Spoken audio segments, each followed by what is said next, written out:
সামারিতে কিভাবে 10-এ 10 পাওয়া যায়।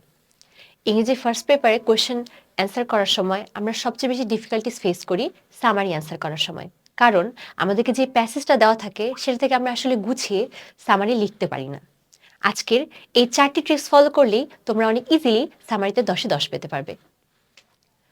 প্রথম যে ট্রিক্সটা সেটা হলো সিম্পল।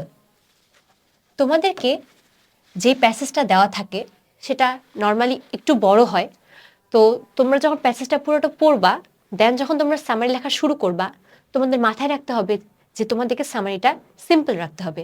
কারণ সামারি মানেই হলো কোনো একটা অনেক বড় এলাবোরেট জিনিসকে অনেক শর্টে এক্সপ্লেইন করা। তাই তোমরা কোনোভাবেই প্যাসেজগুলোকে অনেক বেশি এক্সপ্লেইন না করে তোমরা সেগুলোকে সিম্পল এবং শর্ট রাখবা, যাতে সামারিটা দেখতেও সুন্দর লাগে এবং পড়েই পুরো প্যাসেজের টপিকটা বোঝা যায়। এর পরেরটাই হলো 1/3, অর্থাৎ তোমাদের যে প্যাসেজটা দেওয়া থাকবে মনে রাখতে হবে যে সবসময় তোমাদেরকে সামারিটা লিখতে হবে সেটার 1/3 পরিমাণ। অর্থাৎ যদি তোমাদের সামারিগুলো অলমোস্ট 9-10 লাইনের হয়, তোমাকে মনে রাখতে হবে যে 3 থেকে 4 লাইনের মধ্যেই তোমাকে সামারিটা লিখে শেষ করতে হবে। ঠিক আছে? তাই যখন তোমরা কখনো সামারি অ্যান্সার করতে যাবা, তোমরা একটু গুনে নিবা যে আসলে সামারিটা কয় লাইনের আছে, দেন তোমাদের মাথায় একটা আইডিয়া আসবে যে ঠিক কতটুকুর মধ্যে তোমাকে সামারিটা শেষ করতে হবে।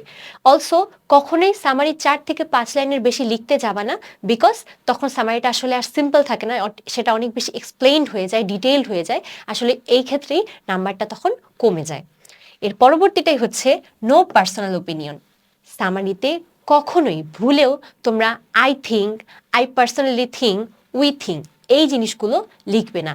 সামারিতে কখনোই পার্সোনাল ওপিনিয়ন দেওয়া যাবে না, কারণ সামারিতে পার্সোনাল ওপিনিয়ন দিলে সেটা আসলে আর সামারি থাকছে না, তোমার একটা নিজস্ব ওপিনিয়ন হয়ে যাচ্ছে, নিজস্ব একটা বক্তব্য হয়ে যাচ্ছে। তাই কোনো প্যাসেজেই কখনো তোমরা I think, I personally think, we think এই জিনিসগুলো লেখা যাবে না। পরবর্তীটা হলো মেইন আর্গুমেন্ট, অর্থাৎ তোমাদের যে প্যাসেজটা দেওয়া আছে এই প্যাসেজের বাইরে কখনো চলে যাওয়া যাবে না। তোমাদেরকে প্যাসেজের মধ্যেই থাকতে হবে, যে বিষয় নিয়ে তোমাদেরকে সামারি লিখতে বলেছে অলওয়েজ সেই বিষয়ের মধ্যেই থাকতে হবে, এর বাইরে যাওয়া যাবে না। যখন তোমরা বিষয়ের বাইরে গিয়ে কোনো কিছু এক্সপ্লেন করা শুরু করবে, তোমাদের কিন্তু মার্ক কমে যাবে। এখন আমাদের যে আরেকটা সমস্যা আমরা ফেস করি সেটা হচ্ছে সামারি আমরা স্টার্ট করব কিভাবে।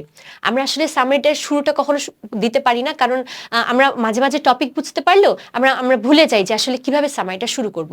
সেজন্য আমি তোমাদেরকে 2 থেকে 3টা স্টার্টিং লিখে দিচ্ছি, যেটা আসলে তোমরা তোমাদের সামারিতে ইউজ করতে পারবে। প্রথমটাই হলো, তোমরা বলতে পারো